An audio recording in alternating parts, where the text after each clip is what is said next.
تكلمي. أنا الأم ديال هند العثماني.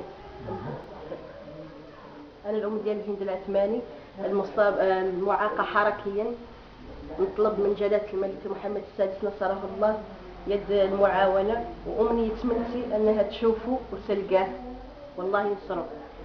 وهذه الطفلة بغيت حد يعاونني فيها، لأنها مصابة كيف ما قلت بإعاقة حركية، ما قد استفدت لا من اللي مرقت الدولة لا من الإعانات وما قد المقاطعة عاونتني ولا عاد. شنو المقاطعة سبيل انتم؟ المقاطعة شمن حي دابا انتم؟ نسكن في شارع دار السلام، حي التعاون، رقم الدار 58. وهاد الدريه شكون كيساعدك عليها؟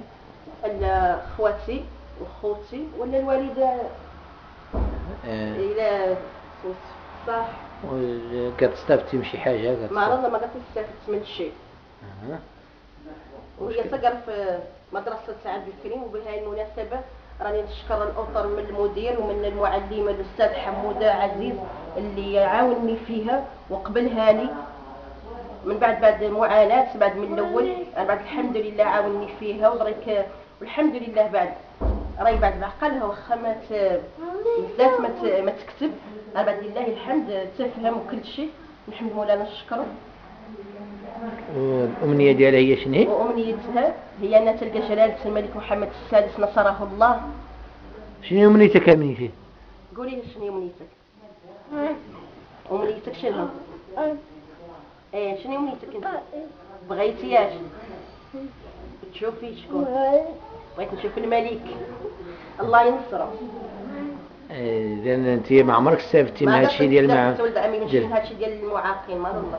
وهادشي دابا اللي خرج دابا الآن ما استفدتيش منه؟ يعني كاع علمي به قاعد نستافد منه.